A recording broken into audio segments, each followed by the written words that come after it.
Olá, seja muito bem-vinda, muito bem-vindo. Começa mais um Camarote 21, a sua revista semanal de arte e cultura da Europa. Nós estamos nos estúdios da DW, na Alemanha, e esses são os temas de hoje. Tem as esculturas mágicas do tcheco Patrik Proško. O encanto dos tradicionais cristais da Boêmia. E um passeio nostálgico e saboroso por Lisboa. À primeira vista, elas podem parecer uma instalação caótica ou até um aglomerado de objetos ao acaso. Mas com poucos passos ou uma leve inclinação de cabeça, elas se revelam e deixam qualquer observador boquiaberto. Estamos falando das chamadas esculturas anamórficas, um trabalho do tcheco Patrik Proško, que ele vai explicar para vocês agora. Um jogo de perspectiva e a imagem 3D se torna bidimensional. Objetos diversos que, sob certo ângulo, formam um retrato anamórfico do escritor Franz Kafka. Anamórfico vem do grego e significa algo como deformação, transformação. A imagem é distorcida no início e só se forma quando o observador muda de perspectiva. É preciso observar de um ponto muito específico para ver o resultado. O artista tcheco Patrik Proško é especialista em ilusões de óptica. As esculturas anamórficas dele têm grandes proporções e ocupam salas inteiras. Os retratos geralmente são de personalidades tchecas. Este, por exemplo, é o fundador da grande empresa de calçados Baťa. Tomás Baťa é uma das minhas obras mais recentes. Todas as minhas esculturas são feitas com objetos que de alguma forma têm a ver com a pessoa retratada. Nesse caso, o retrato de Tomás Baťa foi feito inteiramente de sapatos.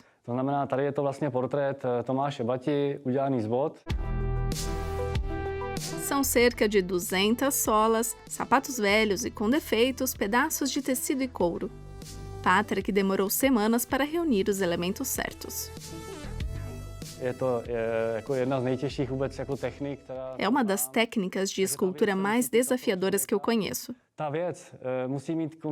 Não basta os objetos estarem relacionados à pessoa retratada. Eles têm que ter um tamanho adequado para se encaixarem na obra de arte. E precisam ter a cor certa também, porque é a cor dos objetos que determina o jogo de luz e sombra.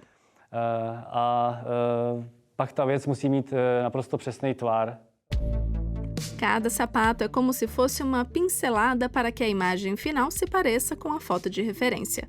Por trás desta montanha de computadores, lâmpadas e dispositivos eletrônicos está Nikola Tesla, pioneiro no campo da engenharia elétrica. Foram cerca de 2 meses para montar essa escultura.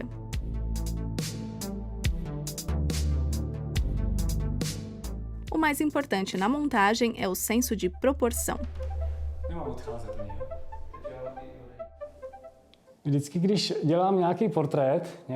Quando retrato uma personalidade famosa mundialmente, preciso trabalhar com precisão milimétrica para que a pessoa seja reconhecida no final. Tenho que verificar constantemente se está tudo certo, sempre me posicionando na perspectiva correta para verificar o resultado. Afinal, se um objeto estiver fora do lugar, o retrato pode acabar se tornando uma caricatura. Patrik Proško exibe suas esculturas no Museu da Arte da Ilusão, localizado no Centro Histórico de Praga, capital da República Tcheca.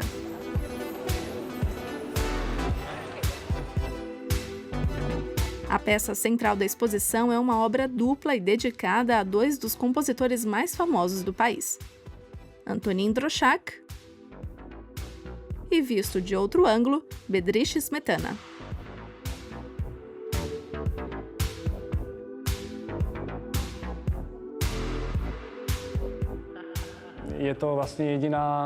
É uma escultura que pode ser vista de todos os lados. Assim, o tema muda constantemente. É uma obra de arte abrangente, definitivamente o mais complicado entre os meus trabalhos.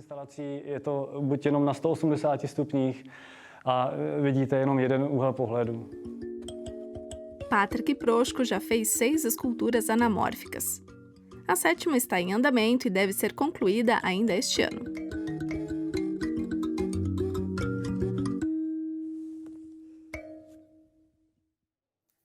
E nós seguimos pela República Tcheca, que a propósito é cheia de encantos. Entre eles estão os tradicionais cristais da Boêmia, por exemplo, região histórica do país. Até hoje a produção dos cristais é feita artesanalmente, como manda a tradição, mas a estética se reinventa constantemente. Com criações surpreendentes, designers tchecos já conquistaram o mercado internacional. Os famosos cristais da Boêmia são belos, versáteis e têm uma longa tradição. A maioria das fábricas está localizada no norte da República Tcheca, na região histórica da Boêmia, que dá nome ao cristal. Uma destas empresas é a Lasvit, na pequena cidade de Novi Bor. Daqui saem objetos artesanais de várias formas e cores. Um trabalho que exige muito mais do que técnica.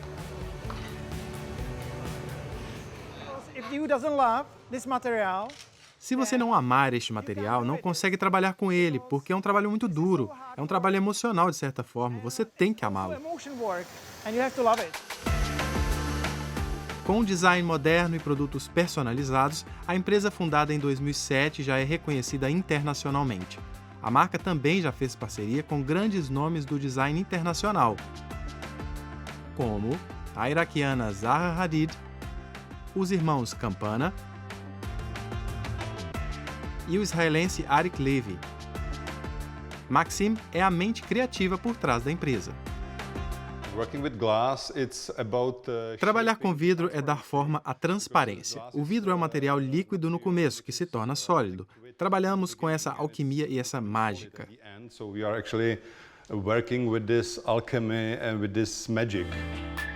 No ateliê dele, em Praga, surgem ideias como a de uma escultura de um mergulhador. No começo do processo, sempre faço um esboço à mão. Depois, tento transportar a ideia para o computador e então imprimo com uma impressora 3D. Fazemos a impressão de milhares de pequenas bolhas e tentamos deixar o modelo bem próximo da realidade. Aí vem a parte de soprar o vidro, e depois as bolas são fixadas no local onde devem ser expostas.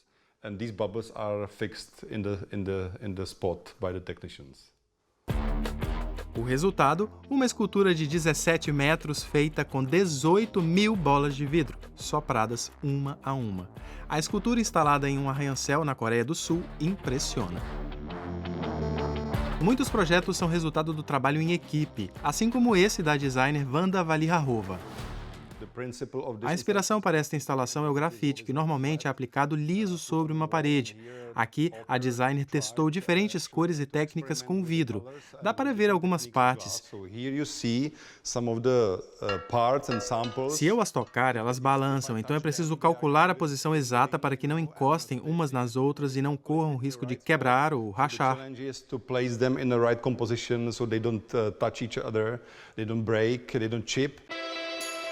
Em Praga, capital tcheca, é possível aprender mais sobre a importância do artesanato tradicional em vidro no Museu Port Aimika, fundado em 2018.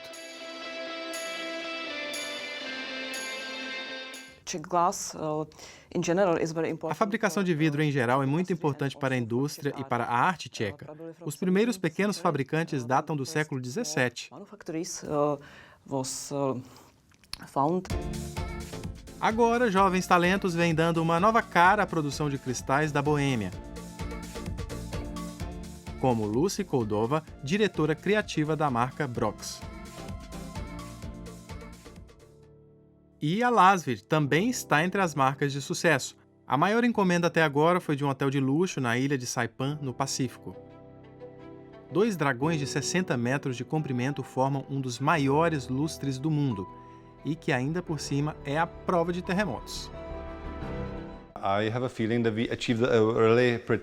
Tenho a sensação de que já alcançamos muito. Agora gostaria de fazer coisas mais modestas. Há muitas maneiras de sonhar. Também estamos trabalhando com artistas e projetos incríveis ao redor do mundo.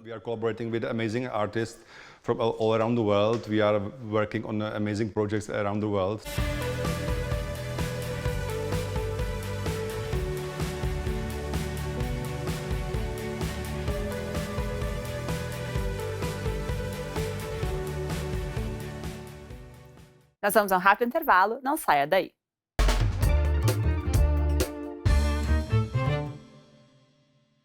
Camarote 21 de volta aqui nos estúdios da DW, na Alemanha. E esse segundo bloco embarca em uma viagem nostálgica pela Terrinha, como é carinhosamente chamada.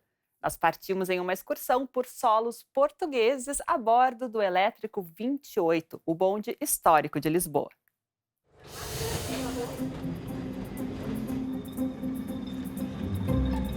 Ele é um dos queridinhos de Lisboa, o Elétrico 28. Há mais de 100 anos, este bonde elétrico percorre os principais pontos turísticos da capital portuguesa em um trajeto de 7 quilômetros.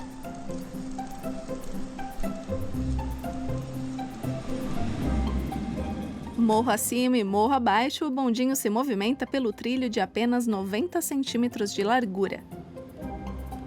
Nuno Camacho dirige os bondes históricos há 18 anos. É muito interessante. Assim, eu tenho uma certa satisfação em conduzir o elétrico, sim. Atrai sempre muitas atenções, as pessoas gostam de tirar fotografias. Da Praça Martim Moniz, o bonde sobe para o Mosteiro de São Vicente de Fora.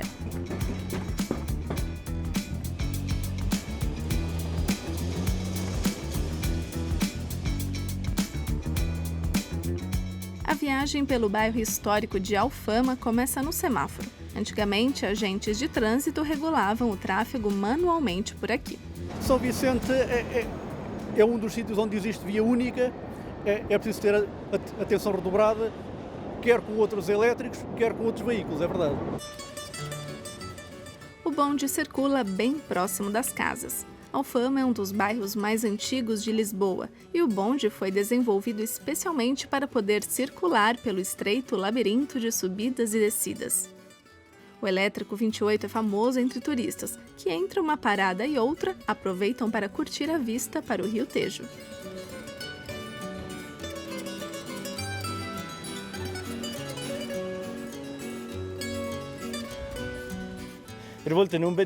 Nós queríamos andar neste bonde de qualquer jeito, porque assim dá para conhecer vários lugares. Acho esses bondes antigos muito melhores que os novos, porque dá para levantar as janelas e isso é ótimo. Eu gosto bastante porque aqui eu acho bem bonito, é bem tranquilo e dá uma relaxada. Um ponto turístico após o outro. Na fachada da igreja de Santa Luzia, os famosos azulejos retratam momentos da história da cidade. Em seguida, o Elétrico 28 leva os passageiros para a Sé de Lisboa. E da igreja mais antiga da capital portuguesa, continua a viagem. Os freios são redundantes. Se um falhar, os outros conseguem aguentar o carro até chegar à manutenção. Para conduzir, para dar corrente, quer invertendo, recupera a eletricidade das rodas para travar. O travão pneumático, o travão magnético, o travão manual, que serve para travar o elétrico quando está desligado. Fica travado aqui. Dizem que os elétricos são a alma de Lisboa. As pessoas procuram muito o 28, mas nós já estamos habituados, para nós já é normal. Moro aqui quando tenho que fazer as compras. Eu gosto de viajar. E é pela calçada de São Francisco que o bonde enfrenta a sua subida mais íngreme. Em dias de chuva, custa um bocadinho mais a subir, mas temos sempre areia que ajuda a ter aderência. Os bondes que saem de circulação vão para o museu. No início, em 1873, eles eram puxados por cavalos, mas alguns anos depois, em 1901, já surgiu o primeiro bonde elétrico. É nostálgico, bem diferente. Às vezes você passa tão perto das casas que quase dá para tocá-las. No bairro do Chiado, o Elétrico 28 para no famoso café A Brasileira, onde teria nascido o Expresso Bica. Também conduzo outros mais modernos, mas prefiro o 28. Última etapa, Palácio de São Bento e Basílica da Estrela. Após cerca de 1 hora e 38 paradas, o passeio nostálgico chega ao fim a bordo do tradicional Elétrico 28.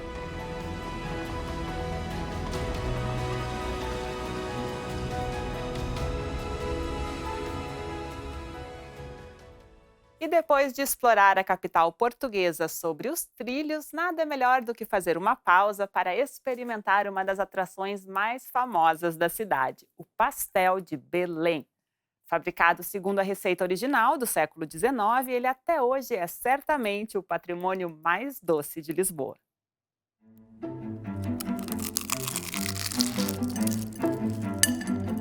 Uma massa folhada, fresquinha e crocante com recheio cremoso. O pastel de Belém, ou pastel de nata, é um dos patrimônios mais doces de Portugal. Com certeza tem que provar. Muito bom, bem docinho. Estes pastéis têm um sabor mais apurado. Aqui na confeitaria Pastéis de Belém, em Lisboa, o famoso doce português é fabricado desde 1837. A receita é um dos segredos mais bem guardados do país. Entre as poucas pessoas que a conhecem está Miguel Clarinha, proprietário do local. Sim, claro, tem ovos, tem farinha, tem açúcar, não é? Como tem leite, isso é normal. Mas existem outros ingredientes e, sobretudo, a forma como eles são utilizados que não podemos dizer. É a receita. Nos fundos do edifício fica a fábrica secreta.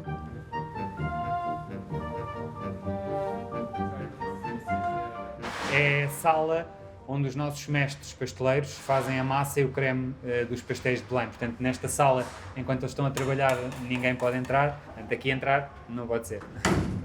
Sinto-me privilegiado por fazer parte desse pequeno grupo de pessoas que sabe a receita dos pastéis de Belém. Já é a quinta geração da família Clarinha no comando do local. Aqui quase tudo é feito à mão. Depois que as porções de massa folhada são cortadas, elas são colocadas uma a uma nas forminhas. A borda deve ser grossa o suficiente para segurar o creme. É preciso de sensibilidade nos dedos. Cerca de 20.000 pastéis de Belém são assados todos os dias. A receita foi inventada bem próximo dali, pelos monges do Mosteiro dos Jerônimos. Se usavam as claras dos ovos para engomar as vestes das freiras e dos monges e, no fundo, ficavam com as gemas para fazer doce. Quando o mosteiro foi fechado, em 1834, a receita não precisou ir muito longe. Um produtor de açúcar comprou a fórmula secreta e passou a vender os pastéis a poucos metros do mosteiro. Até hoje, os pastéis de nata são preparados de acordo com a receita original. Muitos dos típicos doces portugueses têm origem conventual. Os pastéis de Belém tiveram origem aqui no Mosteiro dos Jerônimos. Assim como a Torre de Belém e o Mosteiro dos Jerônimos com o túmulo de Vasco da Gama, os doces monásticos já faziam parte das atrações da região no século XIX. E é assim até hoje.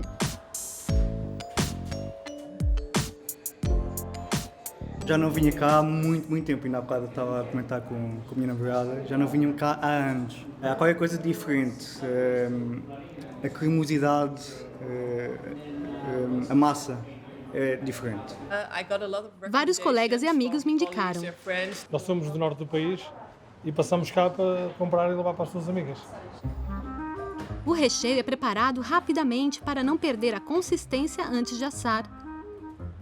Os pastéis de Belém são assados por 20 minutos a 400 graus Celsius. Depois de prontos, são polvilhados com canela e açúcar de confeiteiro.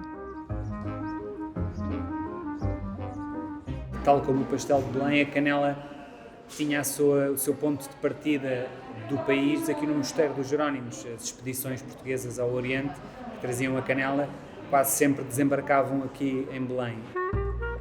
Hoje em dia, o pastel de Belém é fabricado em várias partes do mundo, mas a receita original mesmo parece que só pode ser encontrada por aqui. Mas nem só de tradição vive a tão apreciada gastronomia portuguesa. Um chefe de cozinha em particular ousa com releituras modernas e sustentáveis. João Oliveira, que já recebeu até uma estrela Michelin, cria receitas gourmet com peixes e frutos do mar que até então eram considerados menos nobres. Subestimada por muitos chefes de cozinha, aqui a solha ganha destaque. Servida com molho de berbigão, agrião, sementes de mostarda e aipo. O prato leva a assinatura do chefe português João Oliveira.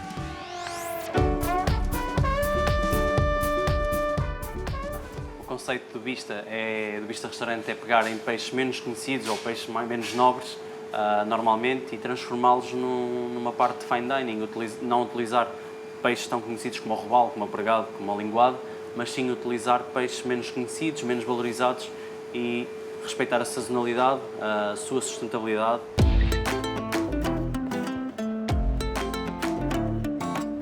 Toda semana ele vai ao mercado da cidade portuária de Portimão. Muitos pescadores locais se especializaram em espécies de peixes considerados da alta gastronomia, mas João Oliveira prefere seguir outra linha. Se eu venho escolher a parte do peixe, escolho sempre a azevia. A azevia, em comparação com o linguado é muito mais caro, tem uma textura muito mais esponjosa e muito diferente. Eu escolho sempre a azevia porque é mais tenra, tem um sabor muito mais característico a peixe, marisco e pescado e o valor é mais reduzido. 99% dos restaurantes com estrela Michelin, fine dining, procuram sempre pelo preço e não pela qualidade. O lema dele na cozinha, menos é mais. Este é o nosso peixe do dia. Tentamos manter sempre o sabor original, a textura original e aquilo que é. Como vocês viram, nós não colocamos sal, não colocamos pimenta, nós não colocamos outras especiarias para não influenciar o verdadeiro sabor do peixe. O chefe português também dá preferência para produtos regionais. As ostras, por exemplo, vêm de uma empresa familiar do Algarve. Aqui, a alta temporada é entre outubro e novembro. Desta vez, João reservou 600 ostras, todas com cerca de 6 anos de idade. Depois também conseguimos ver pela parte da casca, que está super brilhante e não tem partes negras, está com uma cor muito viva, muito pérola, e isso significa que a ostra está a ser muito bem alimentada e que está de excelente saúde. Nós experimentamos sempre.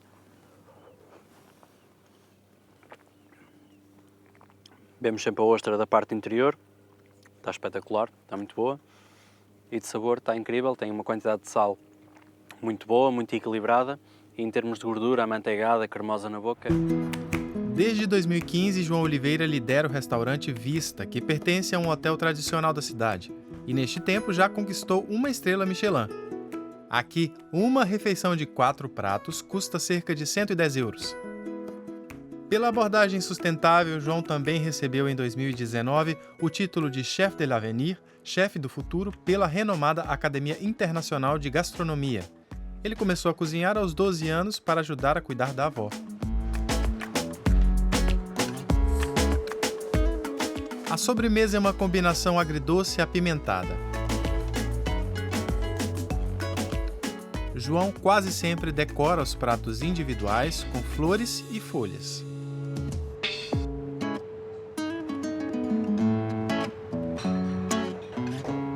Todas as combinações desta sobremesa, nós retiramos o açúcar e metemos pico de maçã, que liga perfeitamente com o aipo, com o funcho, com o rábano, com o wasabi e com o queijo de cabra. É uma ligação pouco provável, mas que no final resulta muito, muito bem. A abordagem criativa e consciente de João Oliveira é bem recebida pelo público e com certeza uma inspiração para outros chefes de cozinha. E é com água na boca que o Camarote 21 de hoje chega ao fim. Muito obrigada pela companhia. Quem quiser rever algum vídeo, o conteúdo já está online na nossa página e no YouTube da DW Brasil. Na semana que vem a gente volta. Um abraço a todos e até lá!